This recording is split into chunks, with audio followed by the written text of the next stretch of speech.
Sekali lagi shalom. Jika ada damai di hati, beri kemuliaan bagi nama Tuhan kita Yesus Kristus. Haleluya. Bapak Ibu Saudara yang dikasih oleh Tuhan, ya, beberapa minggu ini saya bersyukur ya, hujan berkat. Hujan berkat itu bukan uang saja, tapi kesehatan. Amin. Hujan berkat itu apa lagi? Kalau ada jemaat yang kirim buah-buahan, itu berkat. Amin. Ya.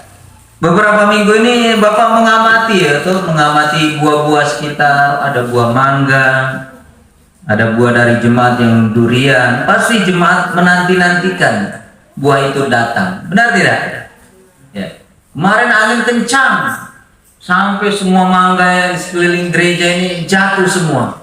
Banyak orang yang datang. Amin. Tapi di dalam buah itu pasti banyak yang busuk, ada yang sudah matang, ada yang belum. Nah, disortir. Nah, ketika Bapak renungkan, Tuhan, saya mau kasih firman apa buat jemaat Tuhan? Coba belajarlah dari pohon mangga ini. Kasih tahu jemaat Tuhan. Mungkin mereka tanam buah-buahan, kasih tahu bagaimana prosesnya buah itu menjadi, pohon itu menjadi buah. Nah, ketika Bapak renungkan, Tuhan, perkataan apa yang Yesus pernah bicarakan di dalam dunia ini?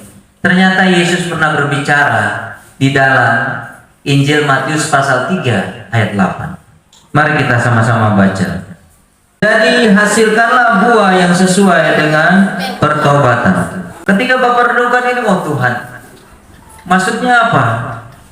Ya, kasih tahu jemaat Tuhan, ada dua orang di sana. Ada orang, siapa di dalam toko Alkitab itu? Kalau kita baca di dalam ayat sebelumnya, ayat 7, di sana berkata, tetapi waktu ia melihat banyak orang Farisi dan orang Saduki datang untuk dibaptis, berkata ia kepada mereka, hai kamu keturunan ular beludak, siapa yang mengatakan kepada kamu bahwa kamu dapat melarikan diri dari murka yang akan datang?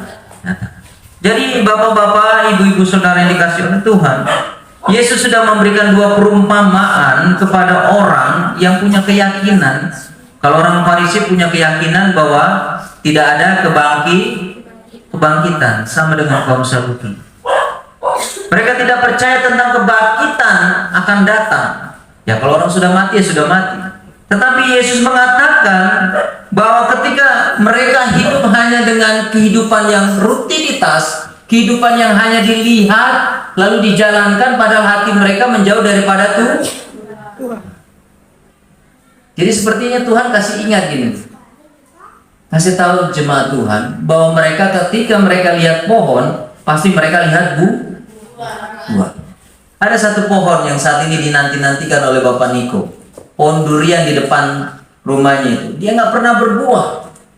Kalaupun sekali berbuah langsung gugur. Pasti ada yang salah dalam buah itu, benar tidak?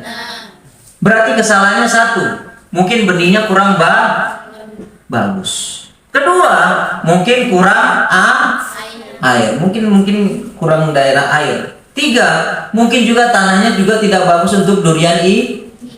Jadi banyak penyebab ketika orang tidak menghasilkan buah. Nah, tetapi Yesus mau katakan bahwa buah di sini adalah buah pertobatan. Artinya pertobatan apa? Orang-orang yang sudah mengenal kebenaran. Bapak Ibu Saudara adalah orang yang sudah dimerdekakan oleh Kristus. Jadi pada pagi hari ini adalah hasilkan buah pertobatan. Amin. Kenapa kalau kita harus mengatakan hasil buah pertobatan itu apa sih Pak Pendeta? Kalau kita amati di dalam Injil Yohanes 15, mari kita sama-sama buka. Kita sekarang belajar ya, karena saat ini Yesus mau datang, jadi umat Tuhan harus siap. Jangan hidup manusia lama terus. Kita akan belajar di dalam Injil Yohanes 15, ayat pertama sampai dengan ayat yang ke-8. Kita belajar perkataan Yesus terus. Sudah menemukannya? Amin. Kita baca sama-sama. 1, 2, 3. Pokok anggur yang benar, akulah pokok anggur yang benar, dan Bapakulah pengusahanya. Setiap ranting padaku tidak berbuah, dipotongnya, dan setiap ranting yang berbuah, dibersihkannya. supaya lebih banyak berbuah. Kamu memang sudah bersih karena firman yang telah kukatakan kepadamu. Tinggallah di dalam aku dan aku di dalam kamu. Sama seperti ranting tidak dapat berbuah dari dirinya sendiri kalau tidak tinggal pada pokok anggur, demikian juga kamu tidak berbuah jikalau kamu tidak tinggal di dalam aku. Akulah pokok anggur dan kamulah ranting-rantingnya. Barang siapa tinggal di dalam aku dan aku di dalam dia, ia berbuah banyak. Sebab di dalam aku kamu tidak dapat berbuat apa-apa. Barang siapa tidak tinggal di dalam aku, ia dibuang keluar seperti ranting dan menjadi kering. Kemudian dikumpulkan orang, dicampakkan ke dalam api, lalu dibakar. Jika kamu tinggal di dalam aku dan firmanku tinggal di dalam kamu, mintalah apa saja yang kamu kehendaki dan kamu akan menerimanya. Dalam hal ini Bapakku dipermuliakan, yaitu jika kamu berbuah banyak, dan demikian kamu adalah murid-murid. Amin.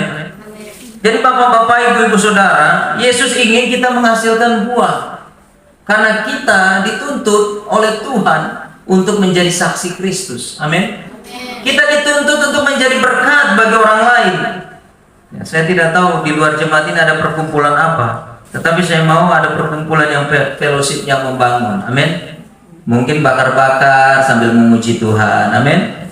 Ya, di air terjun, ya, bakar-bakar, ya tahu, tidak apa-apa, itu memuliakan Tuhan sambil apa, memandang. Bapak senang terjadi fellowship di antara keluarga-keluarga jemaat. Tidak ada, bapaknya bilang saling membangun, jangan saling menghina, saling membicarakan, tidak baik. Karena Yesus yang inginkan dari setiap anak-anaknya adalah menjadi seorang yang menghasilkan buah. Karena Yesus ingin apa? Engkau disebut menjadi murid-murid. Artinya apa? Bapak, ibu, saudara, adalah orang-orang yang benar-benar harus melakukan kehendak Tuhan, bukan keinginan kita. Nah, ketika kita baca bahwa di dalam Injil Matius ayat 3 menghasilkan buah pertobatan, langkah yang buah pertobatan apa yang harus kita ambil? Yang pertama adalah kita harus tinggal dalam kasih-Nya. Amin. Kalau Bapak, Ibu, Saudara tinggal dalam kasih-Nya, itu sudah merasakan bagaimana Tuhan begitu besar dalam kehidupan kita. Di dalam ayat Yohanes 15 ayat yang keempat, di sana berkata bagaimana? Tinggallah di dalam aku dan aku di dalam kamu. Sama seperti ranting tidak dapat berbuah dari dirinya sendiri kalau ia tidak tinggal pada pokok anggur. Jadi Bapak, Ibu, Saudara, pokok anggur ini ada berbicara tentang Yesus. Amin. Berbicara tentang firman. Bapak, Ibu, Saudara, ketika dekat dengan Yesus, itu ada sesuatu sumber yang turun, seperti mata air turun, ya toh, keluar lalu mengalir ke air terjun, lalu mengalir ke rumah dan kita dapat menikmati. Bapak, Ibu, Saudara, Yesus itu seperti sumber air. Makanya Yesus pernah mengatakan di dalam ayatnya, di dalam Injil Yohanes ini penuh dengan kata akulah, akulah, akulah. Ada berapa ucapan Yesus? Ada 7. Apa saja? Akulah roti. Akulah terang dunia. Akulah apa lagi?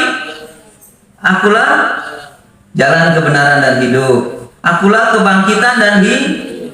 Akulah gembala yang akulah pokok anggur yang akulah Jadi tidak ada, maaf ya, nabi-nabi yang bisa katakan kata akulah. Kata akulah berkata ego em. Ego ini berbicara akulah aku. Amin. Nah, kadang-kadang manusia ada yang namanya egois. Benar tidak? Egois itu berarti aku adalah, egois itu melebihi. Jadi aku melebihi engkau. Maka kata orang egois itu orang yang mau melebihi di atas manusia. Jadi kalau bapak-bapak dikasih tahu nasihat oleh istrinya, dengar baik-baik. Itu penolong. Jangan ego. Ini mama-mama senyum-senyum semua. Kenapa? Karena dia adalah tulang rusukmu. Dia adalah penolongmu. Maka Yesus berbicara tentang tinggal dalam kasih. Kasih ini bukan berbicara tentang filia saja, kasih persaudaraan, bukan kasih yang hanya sebatas kasih eros. Kasih suami istri, tidak, tetapi kasih yang benar-benar seperti kasih apa? Agape. Bapak Ibu Saudara, kenapa agape? Agape itu tidak terbatas. Amin. Jadi Bapak Ibu Saudara tinggal dalam kasihnya seperti ayat yang keempat dan ayat yang ke-9 dalam Injil Yohanes ini. Ini jelas berbicara tentang kasih. Seperti Bapa telah mengasihi aku, demikian juga aku telah mengasihi kamu. Amin. Tinggallah di dalam kasihku itu. Jadi Bapak Ibu Saudara, kalau kita lihat keluarga, itu adalah gambaran kasih Yesus, kasih Kristus. Jadi Bapak Ibu Saudara bukan menganggap keluarga itu bukan bagian dari rencana Allah. Rencana Allah itu ada dalam keluarga. Bagaimana menghasilkan buah pertobatan Bapak Ibu Saudara adalah pertama tinggal dalam kasih. Kalau Bapak Ibu Saudara renungkan kasih Tuhan, itu tidak bisa terbayangkan bagaimana kasih Bapak Ibu Saudara yang begitu menyelamatkan. Bahkan di dalam minggu-minggu sengsara ini, kita mengenang kembali bagaimana peristiwa demi jalannya menebus, menyelamatkan orang-orang yang dikasihi, yaitu manusia. Mungkin pada masa-masa ini adalah bagaimana Yesus mau disiksa. Bagaimana Yesus mempersiapkan perjamuan terakhirnya. Amin. Bagaimana Yesus benar-benar mempersiapkan bagaimana Yudas akan mengkhianati di Bapak Ibu Saudara, kalau kita renungkan, aduh Tuhan, mungkin saya kan seperti Yudas yang mengkhianati Yesus, yang menjual Yesus hanya untuk kehormatan dunia. Banyak saat ini orang-orang yang menjual Yesus, benar tidak? Mereka tinggalkan agama sebelumnya lalu menjelek-jelekan agama lamanya. Hanya apa? Untuk popularitas. Ya, karena berbicara mayoritas pasti didukung, benar tidak? Wah, ini dia dapat fasilitas. Tetapi Bapak Ibu Saudara, kalau Bapak bayangkan kasih Tuhan tidak mau menjelekan. Amin. Bayangkan bagaimana kasih Tuhan saja yang sudah membenarkan kita. Amin. Makanya Bapak selalu berdebat di apologetika bagi orang-orang yang mualaf, yang sudah mualaf dari Kristen menjadi Muslim, mohon maaf. Bapak bilang, lakun dimnukum waliyadin, bagimu agamamu, bagiku agamaku. Jangan bicara tentang agama lama lalu menjelekan bahwa ini tidak dalam Bible, ini tidak dalam Al-Quran. Tidak. Kita berbicara tentang kasih Tuhan. Amin. Kalau kita mau berdebatkan siapa yang benar, tidak akan pernah terjadi. Sampai kiamat pun tidak akan pernah teruji siapa yang benar. Hanya benar hanyalah Yesus Kristus. Amin. Dialah hakim, dialah Alfa dan Omega. Jadi Bapak Ibu Saudara, ketika Bapak renungkan, tidak ada yang bisa merasakan. Cuma perkataan yang Bapak pegang adalah ketika Yesus ataupun Isa berbicara, akulah jalan kebenaran dan hidup.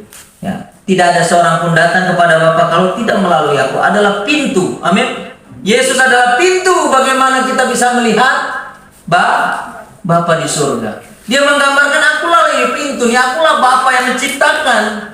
Lalu kamu tidak percaya aku yang memberikan kau hidup. Amin. Bahkan dia jelaskan, aku akan datang dengan cara yang sama.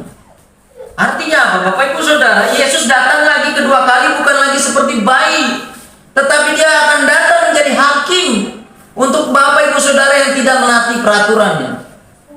Jadi Bapak Ibu Saudara, saya tidak tahu, Tuhan bilang gini, coba kasih tahu umat, jangan terlalu malas-malas.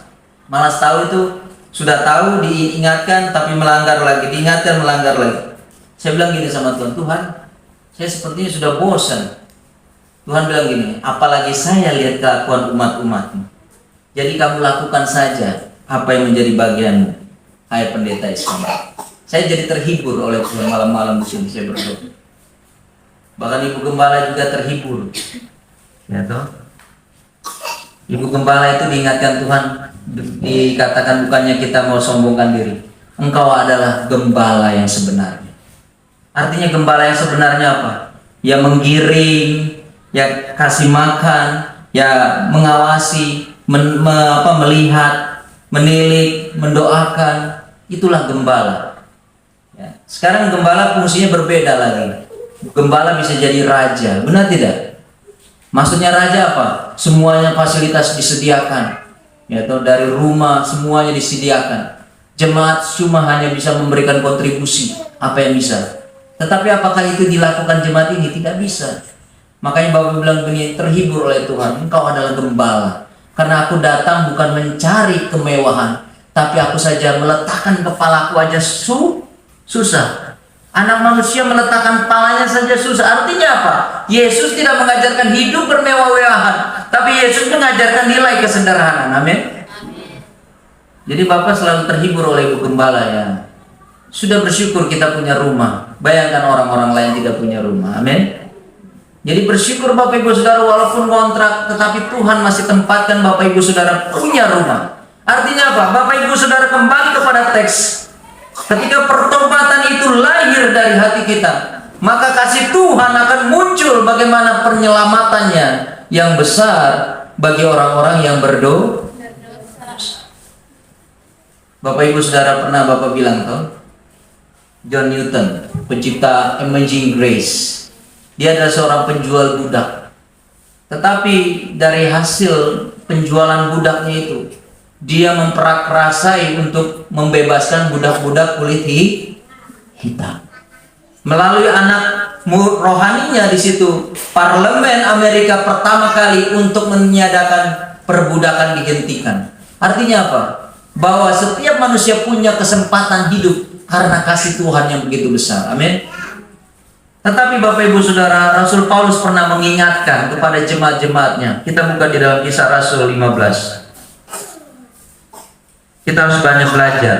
Kita buka di dalam Kisah Rasul 15 ayat 1 dan 2. Di sana Rasul Paulus kembali diperhadapkan bagaimana orang-orang yang tidak hidup dalam pertobatannya lalu mempermasalahkan tentang keselamatan. Di ayat pertama berbicara begini, beberapa orang datang dari Yudea ke Antiokhia dan mengajarkan kepada saudara-saudara di situ, jikalau kamu tidak disunat menurut adat istiadat yang diwariskan oleh Musa, kamu tidak dapat diselamatkan. Tetapi Paulus dan Barnabas dengan keras melawan, membantah pendapat mereka itu. Akhirnya ditetapkan supaya Paulus dan Barnabas serta beberapa lain dari jemaat itu pergi pada rasul-rasul dan penatua-penatua di Yerusalem untuk membicarakan soal itu. Artinya apa Bapak Ibu Saudara? Ketika berbicara tentang kasih, Tuhan adalah kasih karunia. Amin. Bukan karena porselit. Porselit itu harus diyahudikan, harus diselamatkan, harus disunat.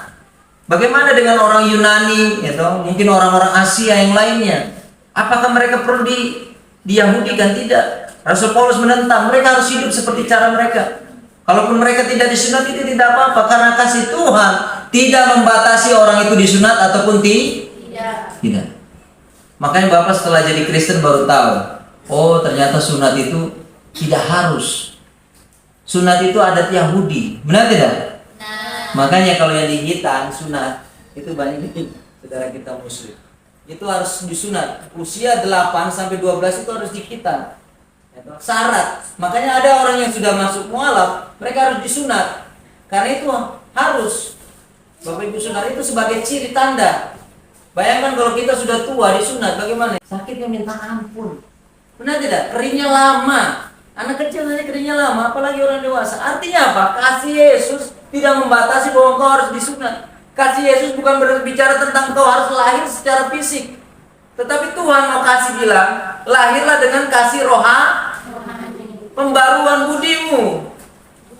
Jadi Bapak Ibu Saudara, ketika Bapak renungkan, oh Tuhan terima kasih, kasih Tuhan itu tidak membatasi keselamatan melalui kelahiran fisik, dibaptis, diselapkan.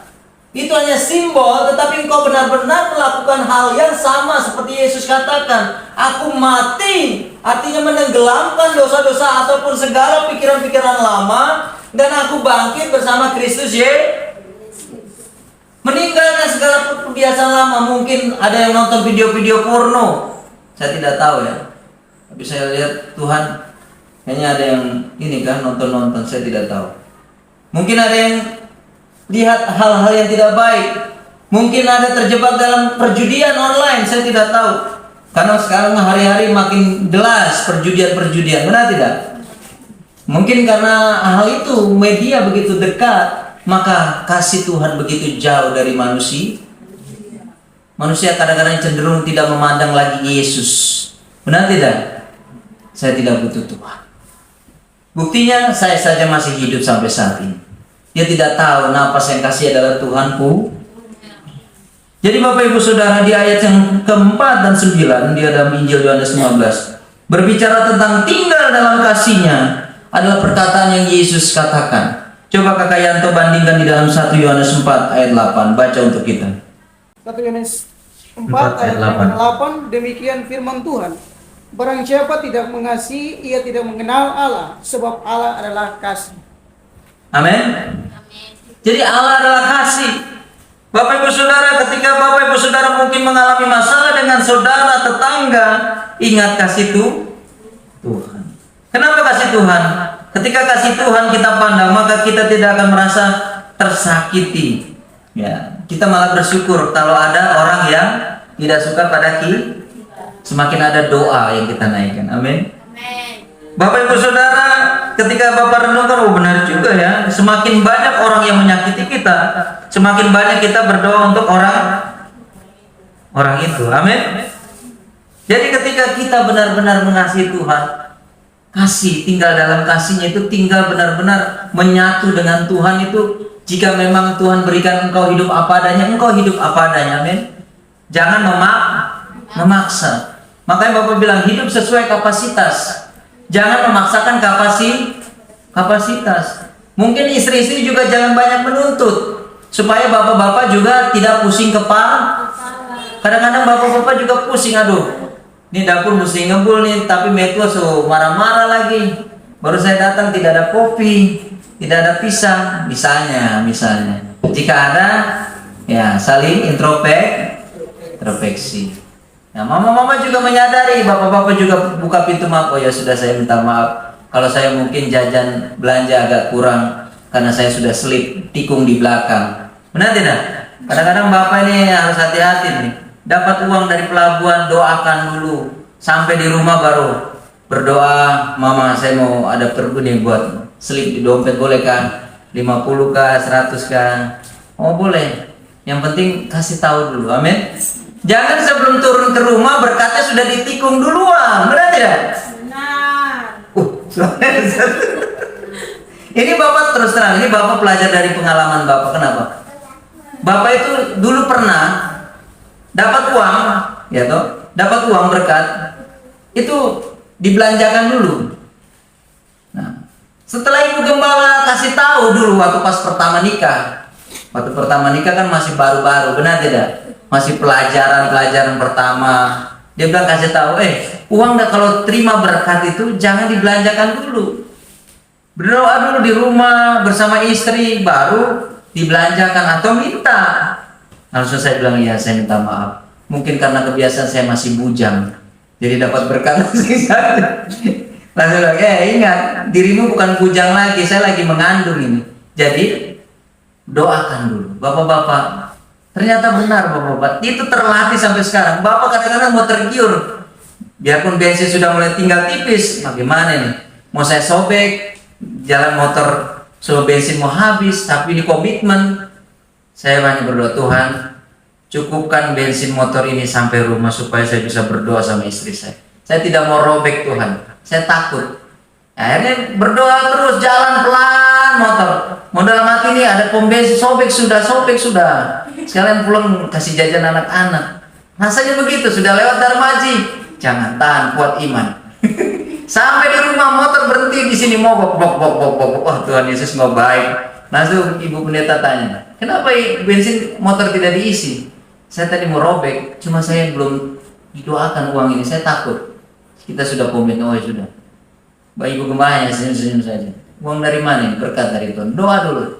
Setelah doa baru kita belanjakan, baru beli bensin. Walaupun harus jalan dulu keluar cari bensin. Artinya apa Bapak Ibu Saudara? Ketika kita merasakan tinggal dalam kasih itu, maka kita akan berusaha hidup seperti Kristus. Kristus memiliki kata-kata yang benar-benar indah dalam hidup kita, supaya kita tidak lagi hidup dalam dosa. Jadi bapak-bapak yang masih tikung selip-selip uang, harap bertobat. Amin. Karena ini adalah perintah Tuhan supaya apa? Supaya kita benar-benar jujur. Mama, ini saya mau pakai uang ini. Bisakah saya pakai dulu? Bapak selalu bicara begitu sama Ibu Gembala. Kenapa? Jika ada hal-hal yang penting, bicara. Jangan sampai suami tidak tahu atau sebaliknya istri tidak tahu. Jangan. Karena merangkai keluarga itu menjadi satu daging, satu pikiran, satu hati. Jangan satu kepala beda dengan kaki. Kepala bilang ke kiri, kaki bilang ke kanan. Jadi begini ya. Ibu pernah kan bilang kau benar tidak ke Bapak Eli, benar tidak? Benar ya? Artinya apa? Bapak Ibu Saudara harus seirama dengan Tuhan. Nah, Yesus mengajarkan Bapak Ibu Saudara, ketika kita sudah merdeka, kita jangan hidup lagi dalam tuntutan dosa itu. Galatia 5 ayat yang ke-13 Kakak Yanto baca untuk kita semua. Galatia pasal yang kelima ayat yang ke-13, demikian firman Tuhan. Saudara-saudara, memang kamu telah dipanggil untuk merdeka, tetapi janganlah kamu mempergunakan kemerdekaan itu sebagai kesempatan untuk hidup dalam dosa, melainkan layanilah seorang akan yang lain oleh kasih. Amin. Nah, saya Bapak bilang, Tuhan melainkan layanilah seorang akan yang oleh kasih. Berarti saya harus melayani istri saya. Amin. Karena kasih Tuhan. Saya harus melayani suami saya karena kasih Tuhan. Saya melayani anak saya karena kasih Tuhan. Saya harus melayani adik saya karena mengasihi kasih Tuhan. Itu adalah kasih. Amin. Bapak Ibu Saudara, ketika renungkan kasih kebaikan Tuhan itu dahsyat luar biasa. Amin.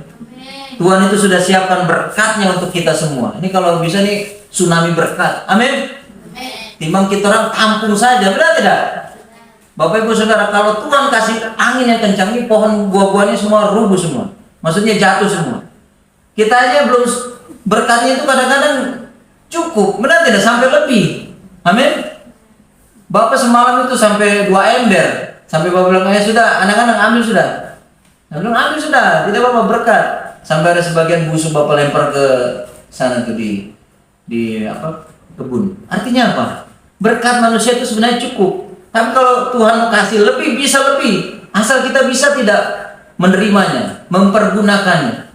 Itu mangga di belakang masih banyak. Apakah habis satu baskom itu Bapak Gembala habis makan? Tidak. Amin. Pasti ada berkat untuk orang lah. Jadi kalau ada yang ke pastori, ambil mangga. Bapak pendeta ambil mangga ya, ambil yang banyak. Kalau perlu ambil bawa semua. Agar sanggup makan. Amin. Artinya apa? Kasih Tuhan itu tak terbatas. Kalau kita mau terima berkat itu pasti banyak. Amin. Makanya Bapak bersyukur orang-orang yang belajar memberi. Kenapa? Kalau hidup kita sudah belajar memberi, pasti Tuhan akan memberikan yang terbaik. Amin. Kita akan menerima yang terbaik. Mungkin apa yang terbaik Tuhan? Kesehatan. Amin. Yang terbaik apa lagi? Mungkin waktu yang kita gunakan untuk Tuhan. Amin. Mungkin selama ini kita nggak waktu lagi dengan Tuhan. Pagi hari ini kita diingatkan Tuhan untuk mengambil waktu teduh sejenak. Dulu anak-anak PA saya bilang waktu teduh berapa jam? 1-2 jam. Amin. Waktu untuk berdoa. Mungkin saya tidak tahu jam-jam doanya apakah masih ada atau tidak. Perlu jam-jam doa itu. Supaya apa? Kehidupan Bapak Ibu Saudara seiras dan seiras dengan Tuhan. Yang kedua adalah bagaimana mengalami perubahan di dalam pertobatan, buah pertobatan itu. Kita harus menuruti firman-Nya di ayat 10. Kita baca Injil Yohanes 15 ayat 10. Jikalau kamu menuruti perintahku, kamu akan tinggal dalam kasihku seperti aku menuruti perintah Bapakku dan tinggal dalam kasih-Nya. Amin. Ayat 11. Semuanya itu kukatakan padamu supaya sukacitaku ada di dalam kamu dan sukacitamu menjadi penuh. Amin. Jadi ketika kita benar-benar menuruti firman Tuhan, yang pertama adalah tinggal dalam kasih-Nya, tinggal dalam firman-Nya, maka sukacita kita akan penuh. Yang tadi Bapak bilang, berkatnya itu melimpah, tidak akan pernah habis.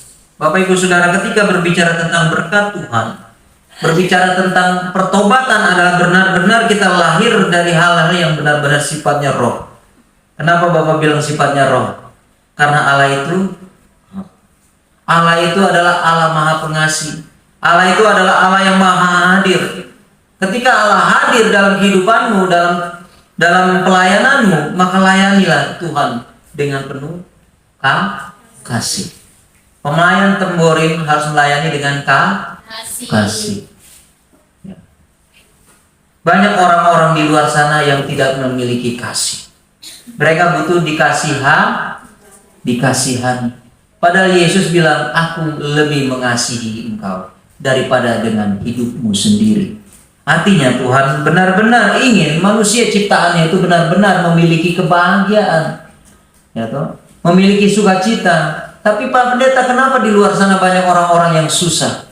Ya toh? Apakah kesusahan mereka Tuhan hadirkan untuk mereka terus belajar sama Tuhan? Ya, karena kesusahan hari ini menuntut kita untuk menjadi orang-orang sukses di masa depan. Tidak ada yang instan secara langsung. Bayi lahir lari langsung jadi gubernur, jadi presiden, tidak mungkin. Amin. Mereka harus sekolah dulu di PAUD, dibentuk dulu cara menggambar, lalu setelah bagus tulisannya masuk di SD, amin. Masuk di SMP, SMA, amin. Tapi saya tidak tahu kalau di Papua ini. Kalau di NTT tanya Om Domi. Itu anak SD kalau tidak naik kelas itu tidak dinaikkan. Bapak Ibu Saudara, bapak orang tuanya malah setuju anaknya tinggal kelas. Artinya apa? Pendidikan itu lebih penting daripada nilai akreditas yang mereka tonjolkan. Tanya Om Domi, kita punya anak sampai 3 kali dia tidak naik. Artinya apa? Dia dibentuk. Kami malu juga. Tapi bagaimana? Proses itu harus dilewati. Amin. Dia harus bertanggung jawab atas hidupnya. Tapi akhirnya apa Bapak Ibu Saudara? Dia memiliki nilai yang bagus. Dia diproses Tuhan. Usia 18 tahun udah 3 SMP nih. Masih 3 SMP Bapak Ibu Saudara. Harusnya SMA. Tapi kita keluarga bilang ya sudah, tidak apa-apa. Dia nikmati proses itu, amin. Supaya dia menjadi orang yang lebih baik. Tapi saya heran di sini nggak tahu. Mau naik mau tidak, tetap naik. Kalau tidak orang tua bawa parang datang ke sekolah. Jadi guru-guru takut juga mau kasih turun tinggal kelas. Nah sekarang mau tinggal naik kelas, tidak bisa baca, tidak bisa nulis. Nanti ketika mereka jadi pejabat, tidak bisa baca. Bingung ini, mau baca nih depan presiden lagi bawa telepon mau baca nih, bingung nih. Dia pakai earphone, benar tidak? Nah, bahaya nanti kalau misalnya orang yang suruh bacanya itu dia salah bicara, dia dengar salah, bahaya, benar tidak? Tetapi Tuhan mengajarkan kita pada pagi hari ini, turuti firman-Nya supaya tidak salah melangkah. Jadi Bapak-bapak, Ibu Saudara, jadilah keluarga yang benar-benar menghasilkan buah pertobatan, di mana di dalamnya ada kasih. Karena buah pertobatan itu lahir dari kasih kita. Orang yang lahir dari kasih Tuhan, dia akan dibentuk secara utuh, dia tidak akan mengalami namanya kekecewaan. Amin. Karena kasih Tuhan itu bukan mengecewakan, kasih Tuhan itu membalut dan menyembuhkan. Ketika Bapak Ibu Saudara dijamah oleh Roh Kudus, oleh Tuhan, dia membuka pintu hati Bapak Ibu Saudara, dia menjamah. Nah banyak orang yang dijamah itu kadang-kadang nggak mau buka pintu, masih tetap, saya tidak mau. Tapi bilang Tuhan buka supaya aku berkati engkau. Ketika Tuhan jamah, rebah. Kenapa? Karena iblis tidak mau dia dijamah. Kenapa? Iblis senang dia hidup dalam kegelapan. Nah, Bapak Ibu Saudara, hati-hati. Iblis ini sedang mencari lawan, mencari kawan. Jangan sampai kita yang menjadi teman. Tapi firman Tuhan pada pagi hari ini, turuti firman-Nya. Kenapa? Ketika Bapak Ibu Saudara turuti firman-Nya, maka gangguan dari masa lalu kita tidak akan menghantui kita. Amin. Saya melihatnya Bapak Ibu Saudara ketika anak-anak bertumbuh dalam firman. Saya bukannya membanggakan provinsi di mana istri saya ada. NTT adalah negara yang paling miskin. Saya mau katakan miskin. Kenapa? Susah air. Tetapi menunjukkan bahwa Ono bisa menghitung secara algoritma atau simpoa, itu menunjukkan bahwa orang-orang NTT bisa berhasil. Amin. Proses dilalui sulit Bapak Ibu Saudara. NTT itu paling kering. Tanya Om Domi, susah cari air aja, belinya satu tangki itu bisa 150, 250 tergantung daerah jauhnya. Saya merasakan itu waktu di Sabu. Susahnya cari air. Jadi Bapak Ibu Saudara, air di sini berlimpah. Bapak kadang-kadang bilang gini, Tuhan, apa yang membuat manusia kadang-kadang tidak berpikir jernih? Yaitu satu, maunya cepat. Padahal Tuhan beri tanah yang luas untuk diolah. Tuhan beri lautan untuk kita lempar jala. Bapak Ibu Saudara, pengalaman yang sudah menjala-jala ikan ini bagaimana perasaannya? Senang? Apalagi kalau ikan berkumpul banyak tapi jarinya terangkat. Kesalnya minta ampun. Aduh, ikan lewat itu. Ikan lewat. Bapak saja gemas. Artinya apa Bapak Ibu Saudara? Tuhan menyediakan apa yang kita perlukan. Asalkan kita menuruti firman. Jadi pada pagi hari ini ada dua. Bagaimana kita menghasilkan dua pertobatan. Kita harus tinggal dalam kasih Tuhan. Supaya kita mengalami kelahiran secara roh. Amin. Ketika kita mengalami kelahiran secara roh, maka pikiran kita sudah pikiran Kristus, hati kita sudah pikiran hati Kristus, seluruh tubuh kita sudah dialiri oleh aliran Kristus. Jadi tidak ada lagi memikirkan engkau jahat, engkau membenci aku, engkau musuhku, tetapi memandang engkau adalah apa? Saudaraku. Engkau adalah saudariku. Amin. Dan ketika Tuhan memberikan itu, maka firman-Nya terus hidup. Dapat firman, makan. Dapat firman, renungkan. Amin. Dapat firman, dia diberkati. Amin. Kenapa? Karena dua hal ini, tinggal dalam kasih-Nya, menuruti firman-Nya, akan hidup dalam kehidupan orang percaya. Hari ini, sampai Yesus datang, Tuhan akan memberkati kita semua.